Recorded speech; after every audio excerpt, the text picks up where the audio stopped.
আমি আর কিছু বলবো না, শুধু মহারাজকে অনুরোধ করছি, আমাদের সবাই তরফ থেকে প্রণাম জানাচ্ছি এবং অনুরোধ করছি মহারাজ ওনার ভাষণ। ও তার আগে একটা আছে না আমাদের মুখার্জি বাবু মহারাজকে মাল্যদান করবে।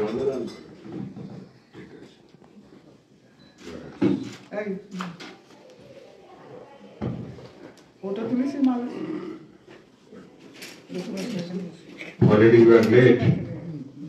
আমি খুবই দুঃখিত এবং লজ্জিত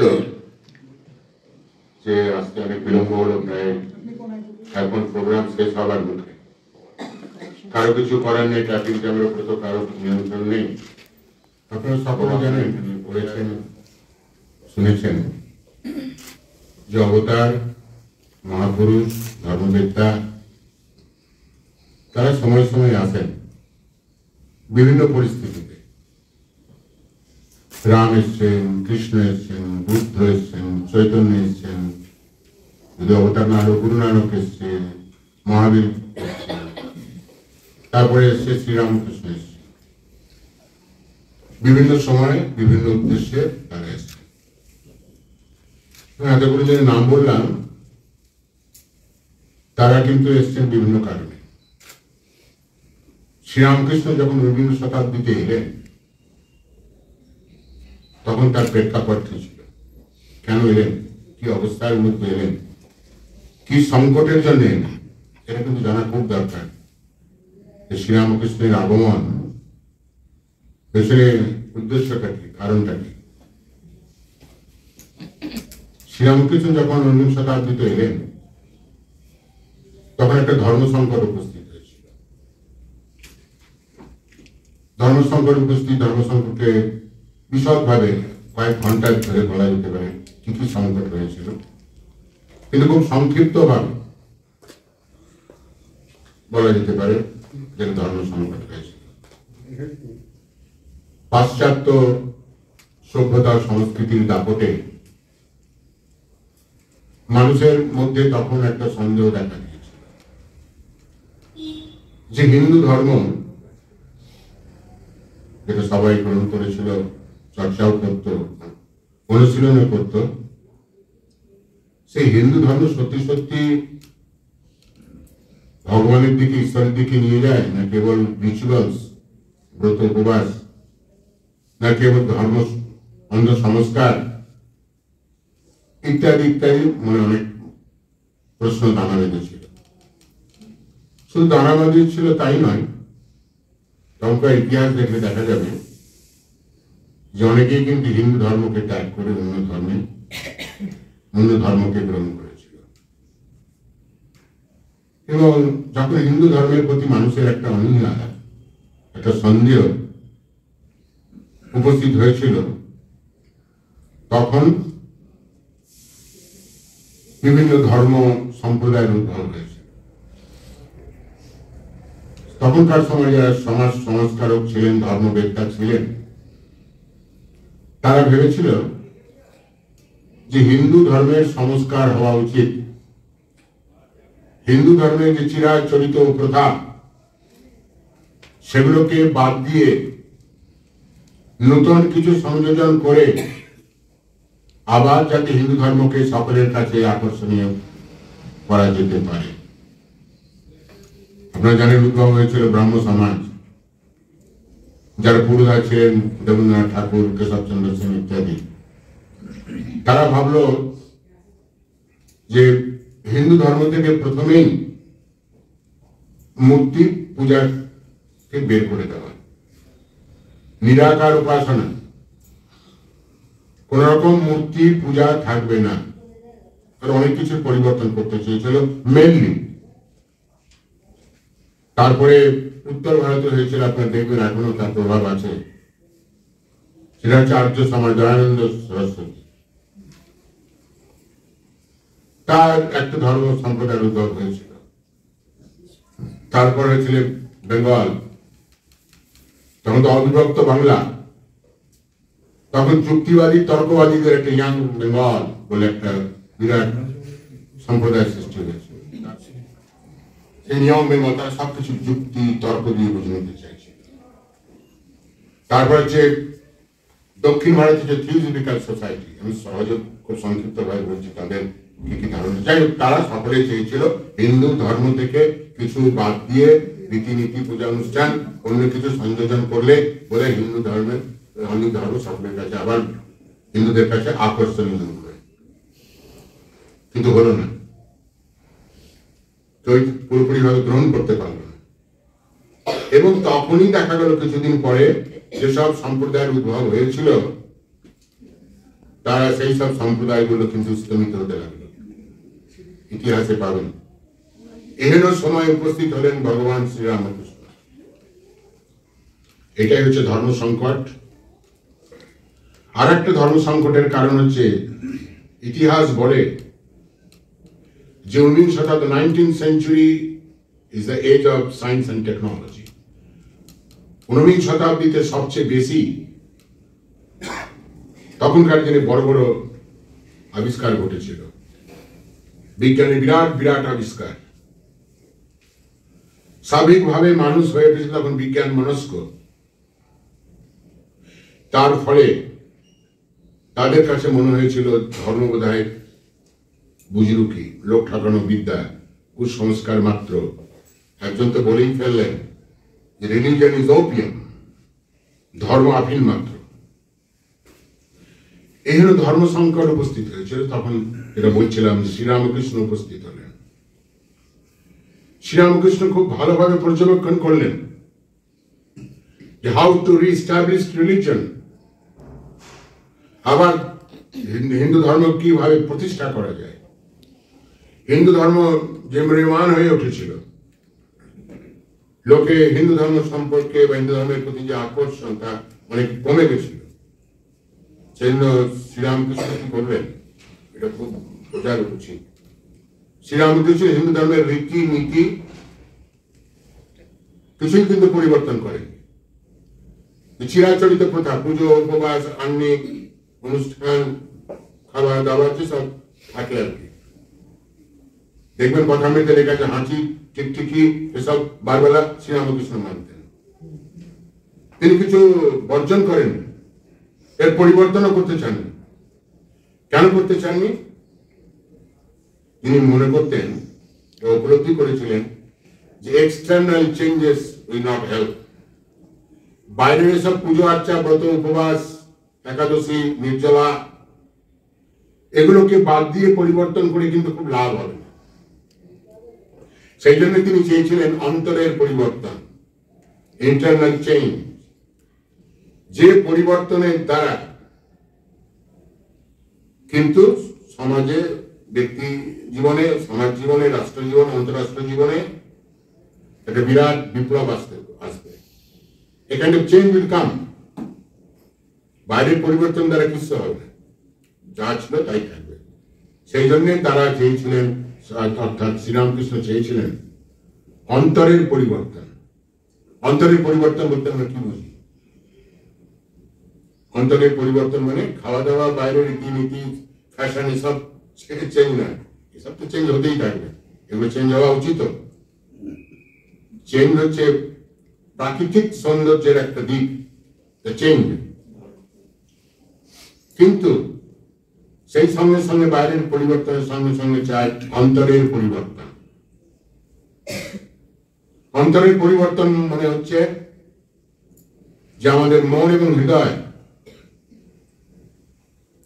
যা আবিলতা বা মলিনতা আছে, সেই আবিলতা মলিনতাকে দূর করতে হবে। আমরা ভাবি বোধহয় বাইরের নোংরাটাই বোধহয় নোংরা, আবিলতা মলিনতা। ভেতরে যে আমাদের কত আবিলতা মলিনতা আছে, অনেক সময় আমরা অ্যাওয়্যার, বেশিরভাগ সময় আমরা অ্যাওয়্যার নয়। বাইরের মলিনতা তো দূর করা যাবে স্নান টান করে, ভালো কত রকম ডিটারজেন্ট, কত রকম সাবান, কত রকম কি, কিন্তু অন্তরের পরিবর্তনের জন্য কোন ডিটারজেন্ট বেরিয়েছে কিনা আমার জানা নেই।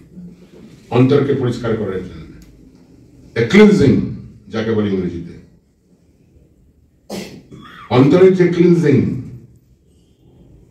যে ষড়রিপু, আমি গীতার ক্লাসে বলছিলাম, ষড়রিপু কাম ক্রোধ লোভ মোহ মদ মাৎসর্য, যত কিছু গোলমাল কিন্তু এই ছটার মধ্যে রয়েছে, সেগুলোকে দূর করতে হবে। সেগুলো হচ্ছে মলিনতা। সেগুলোকে দূর করবে কি করে? যেটা ডিটারজেন্টও নেই, কিছুই নেই, ঝাড়ু দিয়ে ভেতরে পরিষ্কার করা যাবে না, যতই মাখামাখি করি বাইরে। একমাত্র অন্তরের পরিবর্তন হতে পারে আধ্যাত্মিকতার মাধ্যমে। আধ্যাত্মিকতার মাধ্যমে আমরা তো আধ্যাত্মিকতা খুব বলি। You have to understand the correct definition of adhyatmikata, spirituality. আধ্যাত্মিকতা বেশিরভাগই আমরা বুঝে থাকি পুজো, আহ্নিক, উপবাস, মন্দিরে যাওয়া, মহারাজদের প্রণাম করা, তিলক চন্দন লাগানো। এটা হচ্ছে ধর্মের বহিরঙ্গ রূপ। ইংরেজিতে বলে external of রিলিজনস। What is the internal of religion? Internal of religion হচ্ছে আধ্যাত্মিকতা। সেই জন্য শ্রীরামকৃষ্ণ আধ্যাত্মিকতার উপর জোর দিয়েছিলেন। তিনি তো আশীর্বাদ করলেন, বিরাট আশীর্বাদ, সর্বকালে সর্বলোকের সর্বশ্রেষ্ঠ আশীর্বাদ। 1886 খ্রিস্টাব্দে 1 জানুয়ারি কাশীপুর উদ্যানবাটিতে, যা আজও প্রচলিত হয়ে আসছে। কি আশীর্বাদ করলেন? কি আর বলবো, আশীর্বাদ করি তোমাদের চৈতন্য। হোয়াট ডাজ ইট মিন? চৈতন্য হওয়া মানে কি? কিসের চেতনা? টাকা পয়সার চেতনা, খাবার দাবার চেতনা, সাজ পোশাকের চেতনা, কিসের চেতনা? যেটা আধ্যাত্মিক চেতনা। আশীর্বাদ করি তোমাদের চৈতন্য হোক। অন্য আশীর্বাদ তিনি করলেন না, পার্থিব আশীর্বাদ তিনি করলেন না কিছু। কি আশীর্বাদ সাধারণত লোকের মানুষের বড়রা ছোটদের আশীর্বাদ করে থাকে, আমরাও যেটা আমরা অনেকেই চাই, সবাই চাই, আয়ুষ্মান ভব আয়ুষ্মতী ভব, ধনবান ভব ধনবতী ভব, ইত্যাদি ইত্যাদি ইত্যাদি। কিন্তু শ্রীরামকৃষ্ণ বললেন সেদিন একটা অমোঘ আশীর্বাদ তার কণ্ঠে ধ্বনিত হলো। সেটা হচ্ছে স্পিরিচুয়াল ব্লেসিং, বি লুমিন। ইংরেজিতে আধ্যাত্মিক তোমাদের চৈতন্য হোক, তার মানে হচ্ছে বি লুমিন, অর্থাৎ ভেতর থেকে জাগ্রত হওয়া, ভেতরকে আলোকিত করা। আমাদের ভেতর কিন্তু আলোকিত নয়, অন্ধকার। কত রকম আমাদের সংস্কার রয়েছে, বিভিন্ন ধরনের সংস্কার, নানা রকম সংস্কার। আমাদের ভেতর দিকটা আমরা আলোকিত নয়। তাই কবি মুনি ঋষিরা এই যে বৈদিক প্রার্থনা করে গেছে, অসতো মা সদগময় তমসো মা জ্যোতির্গময় মৃত্যুর মা মৃত্যুগময়, অসতো মা সদগময় তমসো মা জ্যোতির্গময়। আমরা তো বলি, আমরা যখন বৈদিক মন্ত্র পাঠ করি, তমসো মা জ্যোতির্গময়, হে প্রভু আমাকে অন্ধকার থেকে আলোকের দিকে নিয়ে চলো। Lead us from darkness two light. অর্থাৎ আমাদের ভেতরকে আলোকিত করো। আমাদের ভেতর আলোকিত নাই, উজ্জ্বল নাই। এটাই ঈশ্বরের কাছে প্রার্থনা, যে আমাদের ভেতরকে আলোকিত করে। ভেতরকে আলোকিত করার নামই হচ্ছে আধ্যাত্মিকতা। আধ্যাত্মিকতাকে অনেক ব্যাখ্যা আছে, হাজার হাজার ব্যাখ্যা আছে। বিলুমিন, যেটা শ্রীরামকৃষ্ণ বলছেন। কিভাবে ভেতরকে আলোকিত করা যেতে পারে, তার অনেক মাধ্যম আছে, অনেক কিছু উপায় আছে। কথামৃত আপনারা পাঠ করেন, শ্রীরামকৃষ্ণ যে ভক্তরা জিজ্ঞেস করছেন, কি জিজ্ঞেস করছেন? যে আমরা তো সাধারণ ভক্ত, আমাদের কি হবে, আমরা কি করব? শ্রীরামকৃষ্ণ বললেন সাধু সঙ্গ। একান্ত বাস, নির্জন বাস, সৎসঙ্গ, সৎ প্রসঙ্গ, বিশ্বাস আপনারা করছেন। এখানে সৎ প্রসঙ্গ, সৎসঙ্গ করতে এসছেন আজকে এখানে। নির্জনে তো যাওয়ার উপায় নেই। আগে লোকে নির্জনে যেত, বন্ধুদের রিট্রিট ফিট্রিটে যান, ঠিক আছে, খুব ভালো কথা। নির্জন বাসের কিরকম অপব্যাখ্যা হয়ে থাকে জানেন? হয়তো একটু একটু কথা আমি তো পড়েছে। আমি যখন কলকাতা হাসপাতালে ছিলাম, বড় বড় সব ডাক্তার, এত ব্যস্ত, টাকা পয়সা রোজগার, তো আমাকে বললো মহারাজ কথা মতো তো আছে, মধ্যে মধ্যে যেতে হয়। আমি নিশ্চয়ই যাবেন। কি বলেছে কথা মতো? নির্জন বাস। যান নির্জন বাস করে আসো। এক সপ্তাহ ওই রিসর্ট, তারপরে ফরেস্ট রিসর্ট, অমুক তমুক রিসর্ট ফিসর্টে ঢুকে এলো। এরপর আমার মহারাজ নির্জন বাস করে এলাম। বলে কি নির্জন বাস করলেন? কিভাবে সময় কাটালেন? কেন? ভিডিও গেম খেললাম, লাল্লাপ্পা গান শুনলাম, হই করলাম, রেস্টুরেন্টে গিয়ে এটা সেটা খেলাম। See how, মানে কিভাবে আমরা এই নির্জন বাসের ব্যাখ্যা করে থাকি। ওই নির্জন বাস ঠাকুর কেন নির্জন, কেন নির্জনে যেতে বলেছেন বলুন তো? কেন ঠাকুর বললেন? কেন? হ্যাঁ কেন নির্জন বাসটা কেন বলছে? সংসারে থেকেও তো বা নিজের ঘরে বসেও তো করতে পারে, সেটা হচ্ছে যে নির্জন বাস বলেছে তাতে এই সংসারের মধ্যে থাকলে বা ঘরের মধ্যে থাকলে মন একাগ্র হতে পারে না। মন একাগ্র হয় নির্জনতায়। আপনারা কেন দৌড়ে দৌড়ে যান? সবাই যান কিনা জানি না। আশ্রমে দৌড়ে যান, মন্দিরে দৌড়ে যান, ঠাকুরের ওখানে বসেন, প্রণাম করেন। কেন? ওই সেখানকার যে পরিবেশ, সেই পরিবেশে নির্জনতা।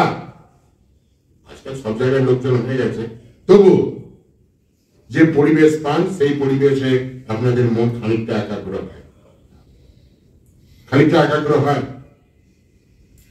শ্রীরামকৃষ্ণ বলছেন মধ্যে মধ্যে নির্জন বাস মানে এই আশ্রমে গেলেন, এখানে এলেন, এখানে নির্জন নতুন পরিবেশ, ধূপ ধূনা জ্বলছে, জিলেপি রাখা আছে না, আমরা এগুলো দরকার। এগুলো তারপরে এখানে একটা পরিবেশ সৃষ্টি হয়েছে, আমরা এসছি, আপনারা এত পুরনো ভক্তরা এসছেন, so that you can concentrate your mind, job করতে পারবেন। সেই জন্য নির্জন বাস, একান্ত বাস এখন সম্ভব নয়।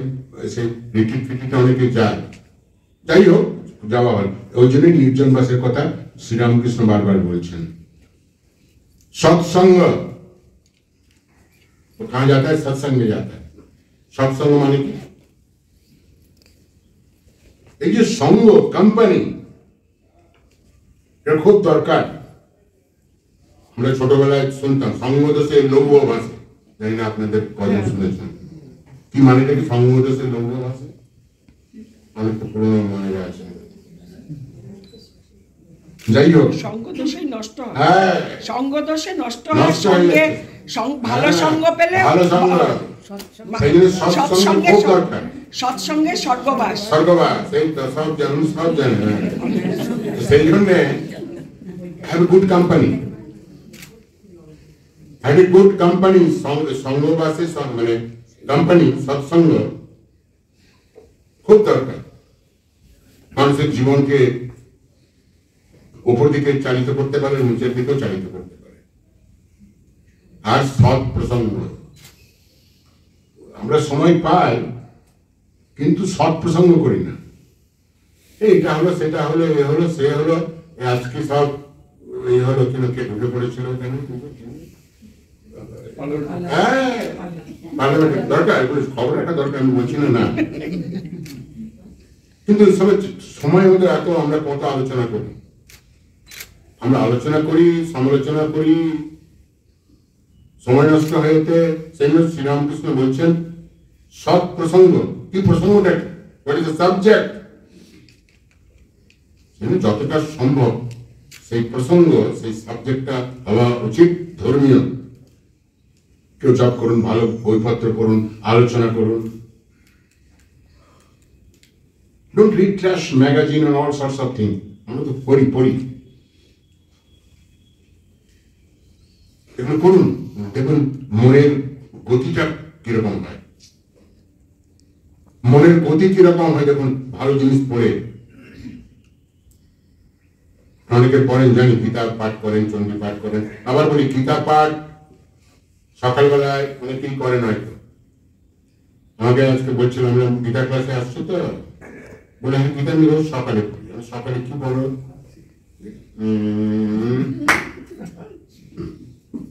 গীতাকে কি বলছে, গীতায় কি অর্থ, কেন গীতা পড়া উচিত, কি ব্যাপার? ওই গীতা পড়তে হয়, এটা প্রচলিত প্রথা আছে, গীতা পড়লে চণ্ডী পড়বে একটু পুণ্য হবে, সবাই বলুন তাই নাকি? গীতার যে মর্মার্থ, গীতা বলছে যে ভয় শূন্য হও, গীতা বলছে দুর্বলতাকে ত্যাগ কর, ভগবান কৃষ্ণ বলছেন। ভগবান কৃষ্ণ বলছেন বারবার অর্জুনকে যে ত্যাগ করো, আসক্তি ত্যাগ করো, গিভ আপ অ্যাটাচমেন্ট, আসক্তি ত্যাগ করে যুদ্ধ করো। এগুলো হচ্ছে গীতার বাণী। এগুলো বলেছেন এই জন্যে যে আমাদের যখন জীবনে কোনো প্রশ্ন ওঠে, যখন কোনো সমস্যা আছে, প্রত্যেকের জীবনে সমস্যা আছে, প্রত্যেকের জীবনে কারো না কারো জীবনে হতাশা এসছে, নিরাশা এসছে। We cannot single out a person যার জীবনে হতাশা আসছে, কারো কম কারো বেশি, অর্জুনের যেমন এসেছিল। তো সেই জন্যে এগুলো বোঝা উচিত, কি করে নিজেকে আমি সমৃদ্ধ করতে পারি, সশক্ত করতে পারি। We talk about, আপনারা সবাই খুবই শিক্ষিত, উচ্চ শিক্ষিত, we talk about the সশক্তিকরণ, ওমেন এম্পাওয়ারমেন্ট নিয়ে, যে কোনো এম্পাওয়ারমেন্ট নিয়ে আজকাল কথাবার্তা আছে। যদি নিজেকে এম্পাওয়ার্ড করতে হয়, রিড ভগবত গীতা, আপনি নিজেকে সশক্ত করতে পারবেন। কারণ সশক্ত করার প্রয়োজন আছে, না হলে কিন্তু যখন বিরাট সমস্যার সম্মুখীন হবে মানুষ, চ্যালেঞ্জের সম্মুখীন হবে, হয় মানুষ হয়, প্রত্যেকে হয়, তখন আমরা দিশাহারা হয়ে যায়। বলছেন কৃষ্ণ অর্জুনকে, কিং কর্তব্য বিমূঢ়, কি করা উচিত না উচিত আমি কিছু বুঝতে পারছি না, আই এম এ বস। আমাদের অনেকের পরিস্থিতি এরকম। And Bhagavad Gita will help you, immensely help you to get out of this situation. Get out from this situation. ওখান থেকে আপনি বেরিয়ে আসতে পারবেন।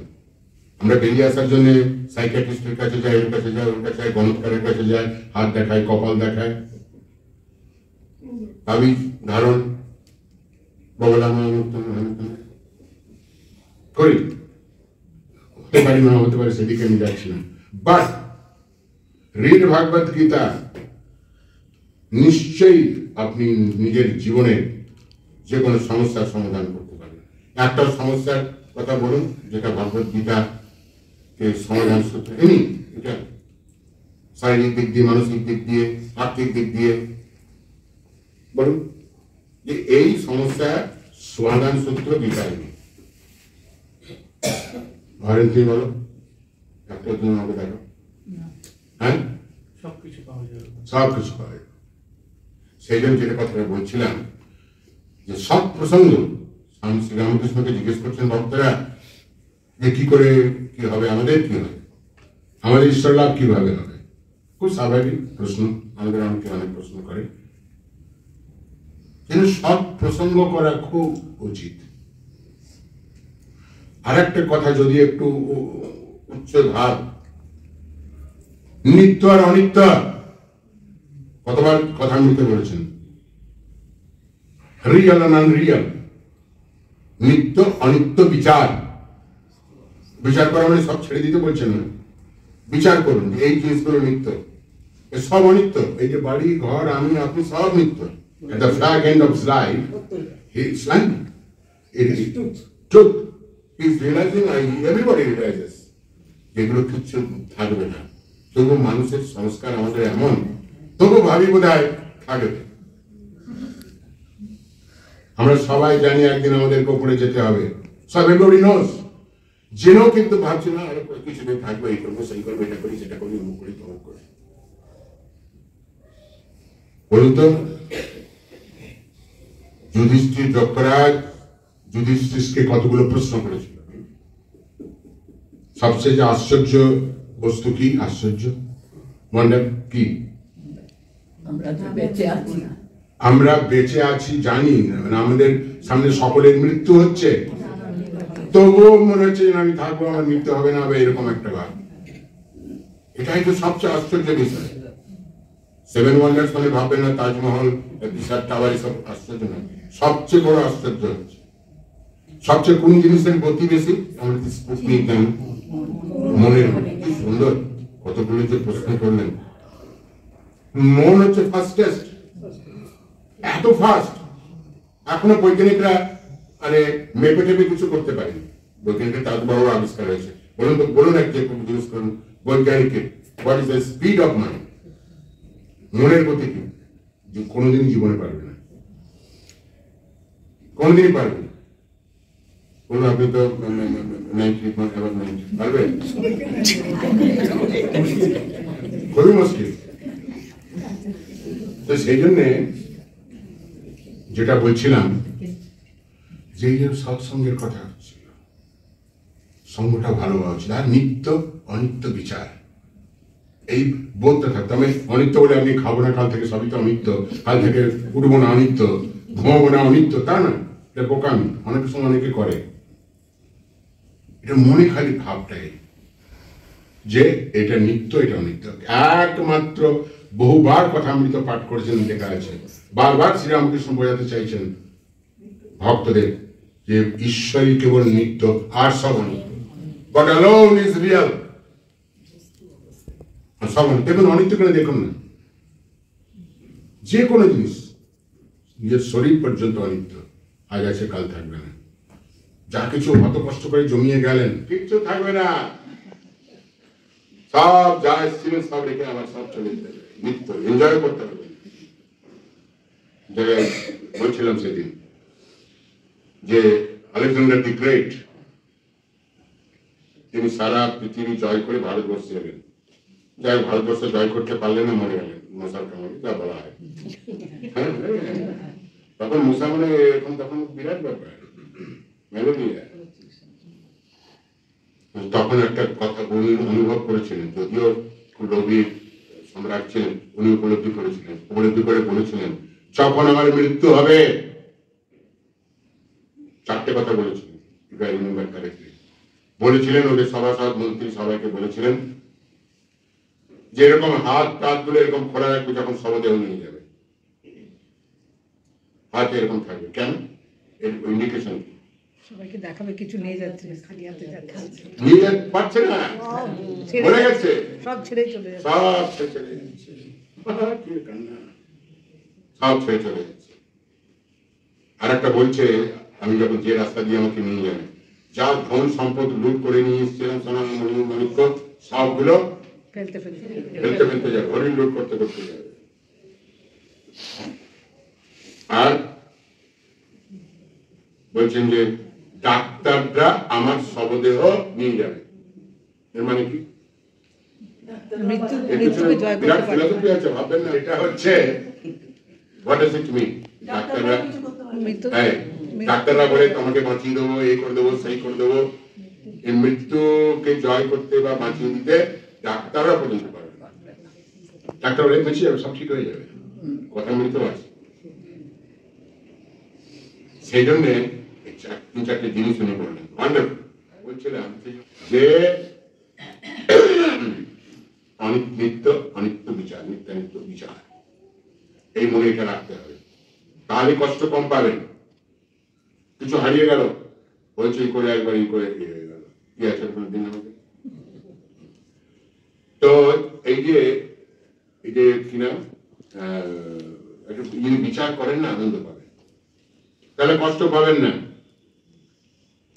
আপনি খুব খুব হীরার জহরাত যেসব নেকলেস ফেকলেস করেছিলেন, আমার কোনো ভালো প্রিয় জিনিস হারাতেই পারে, হতে পারে, আর কি কষ্ট, কি এই আপনার মাথায় যে বলছিলাম যে রিড, আমি বললাম ওদের যে এখন এইসব করতে গেলে মাথা ঘুরমান হয়ে যাবে, মাথা ঘুরবে, ইউল বি কনফিউজড।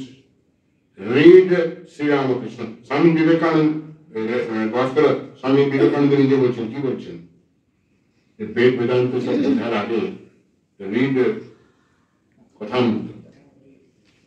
কথামৃত বেদ বেদান্তকে ছাড়িয়ে গেছে। এটা আপনার আমার কথা, স্বামী বিবেকানন্দের কথা। তো সেই জন্যে যেটা বলছিলাম যে এইসব জিনিস বুঝতে হবে। কথামৃত এত সুন্দর জিনিস, আমাদের মনকে শিখায়। তবে কথামৃতম তপ্ত জীবনম, আমাদের প্রত্যেকে কিন্তু তপ্ত, নানা রকম ঝামেলা, দুঃখ, কষ্ট, শোক, তাপ, তপ্ত আমাদের জীবন। তবে কথামৃতম তপ্ত জীবনম কবি বলিতম। অর্থাৎ কত আমাদের এই কথামৃত শ্রবণ করলে, যে কথামৃত নাকি অমৃত সমান, যার দ্বারা আমাদের তপ্ত হৃদয়কে শীতল করতে পারে। আমরা তো রোজ কথামৃতের আগে পড়েন, এটা নেওয়া হচ্ছে গোপী থেকে, গোপগীতা থেকে নেওয়া হচ্ছে, গোপী গীতা থেকে। তাই না? কথামৃত পড়ছেন, পাঠ করছেন। রামকৃষ্ণ শরণম, রামকৃষ্ণ শরণম শরণে, প্রভু কৃপাহি কেবলম, কৃপাহি কেবলম, কৃপাহি কেবলম শরণে, প্রভু কৃপাহি কেবলম, কৃপাহি কেবলম, কৃপাহি কেবলম শরণে। জয় জয় রামকৃষ্ণ শরণম, রামকৃষ্ণ শরণম, রামকৃষ্ণ শরণম শরণে। শরণাগতহম, শরণাগতহম, শরণাগতহম শরণে, প্রভু শরণাগতহম, শরণাগতহম, শরণাগতহম শরণে। জয় জয় রামকৃষ্ণ শরণম, রামকৃষ্ণ শরণম, রামকৃষ্ণ শরণে। শরণম স্বামীজি শরণম, স্বামীজি শরণম শরণে, স্বামীজি শরণম, স্বামীজি শরণম, স্বামীজি শরণম শরণে। জয়